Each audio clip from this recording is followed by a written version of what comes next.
Imagina que vas caminando solo por un barrio que no conoces, por una calle oscura, iluminado solo por la luna. Sientes que te observan, pero por mucho que mires alrededor, no ves a nadie. Sigues caminando, apuras el paso y de repente... Hola, buenas y bienvenidos a este podcast del terror. En el capítulo de hoy les explicaremos la neurobiología del miedo, su funcionamiento fisiológico en la mente y la conducta.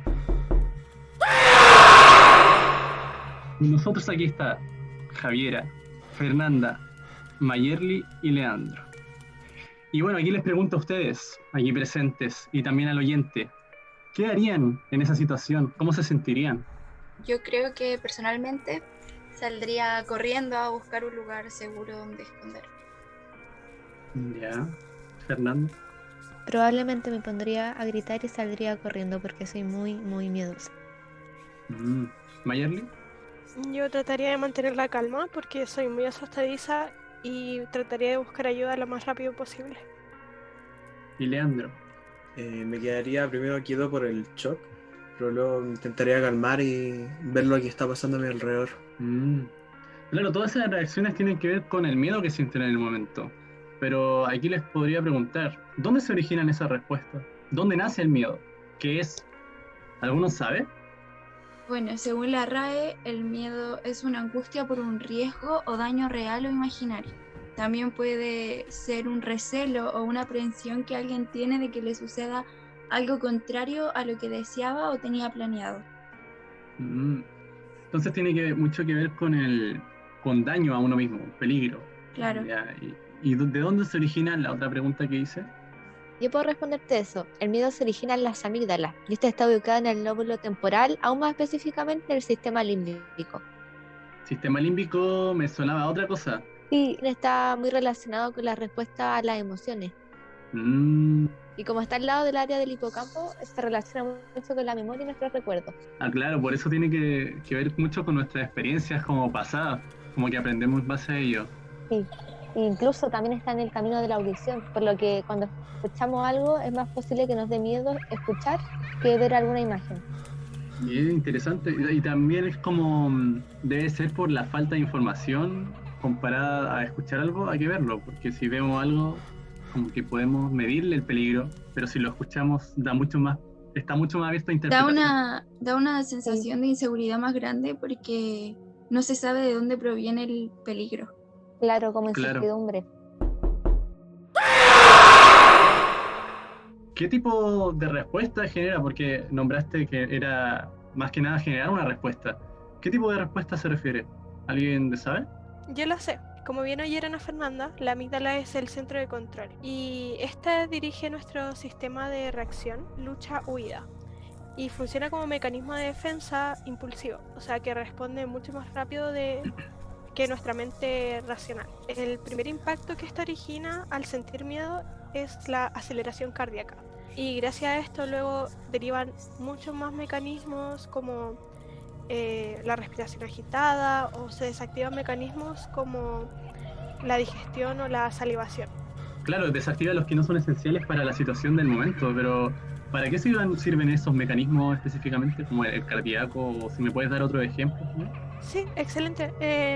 Algunos mecanismos como la sudoración o la dilatación de pupilas sirven para usarlas durante la lucha o huida que se va a llevar a cabo.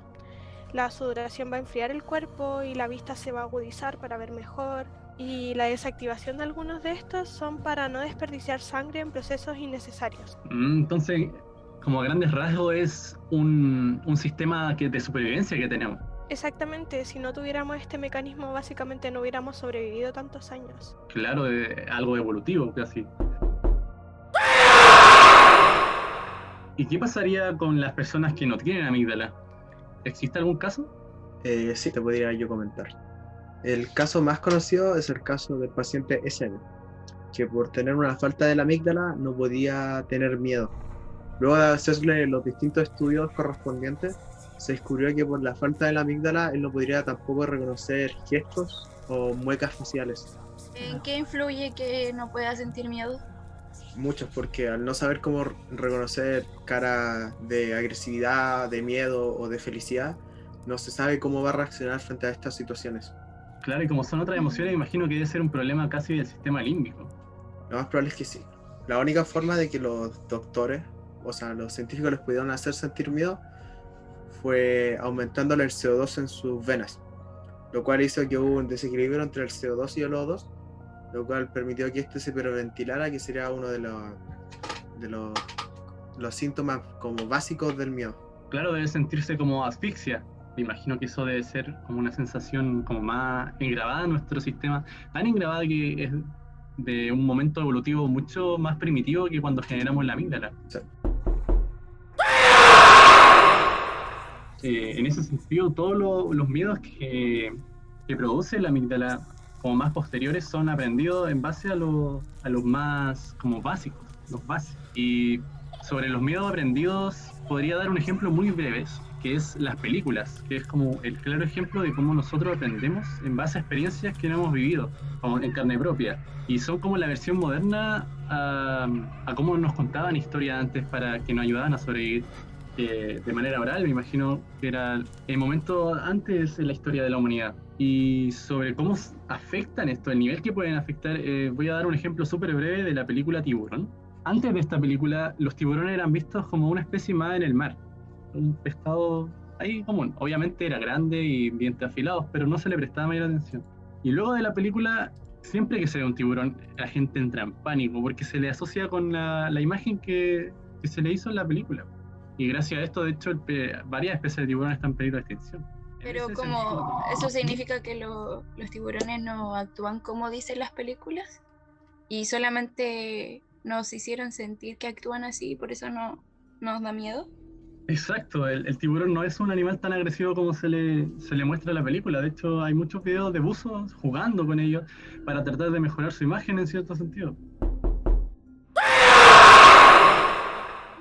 Y lo que quiero rescatar también de eso es que los miedos se pueden aprender, y también tiene que ver con una estrecha relación con la educación. Exactamente, la educación en casa tiene una gran relación con los miedos que nosotros tenemos.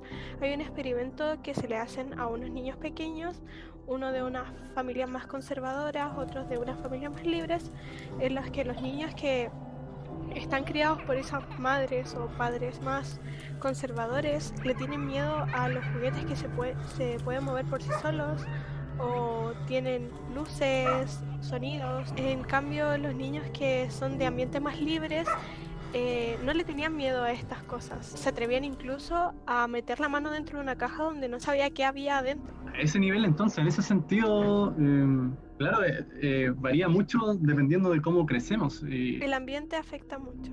El ambiente afecta mucho, claro. En general, no solamente la crianza en el hogar, sino que yo me imagino que también la escuela, los amigos. Por eso, claro, a medida que los niños van creciendo, hay niños que son más rebeldes quizá y se atreven a hacer más cosas que otros niños. Sí, tiene mucha relación. Bueno, como para terminar el podcast. Si pensaron que ahora vendría un grito, es porque así lo planeamos y sufrieron algo llamado condicionamiento del miedo. Pero para poder entender qué es el condicionamiento del miedo, tenemos que entender primero qué es el condicionamiento clásico. Hay un experimento muy famoso realizado por un fisiólogo ruso llamado Iván Pavlov. Pavlov experimentó con perros para desarrollar el condicionamiento clásico. Con un estímulo incondicionado, que en el caso de dicho experimento era la comida, Pavlov se percató de que los perros sufrían una respuesta incondicionada, la salivación. Después unió este estímulo incondicionado a un estímulo neutro, una campana. Antes de cada comida, Pavlov hacía sonar una campana, y lo repitió tantas veces que con el paso del tiempo los perros, con el simple hecho de oír la campana, sin recibir comida, salivaban. Esto lo denominó como respuesta condicionada. Era salivación por una simple campana. Algo similar sucede con el condicionamiento del miedo. Incluso algo inofensivo como 3 golpes a una puerta nos pueden hacer sentir tensos y nerviosos cuando pensamos que lo que se acerca es un grito. El condicionamiento del miedo es un claro ejemplo de cómo los miedos se pueden enseñar. De esta misma forma se pueden adquirir muchos miedos a lo largo de nuestra vida. Es más que nada una asociación que le ha ayudado a muchos seres vivos a sobrevivir. Muchas gracias por escucharnos. Gracias a nuestros integrantes Javiera Ferrada, Fernanda Serrano, Mayerly Arancibia y Leandro Valdivieso. Y yo, les ha hablado Alexander Latorre y les deseo buenas noches.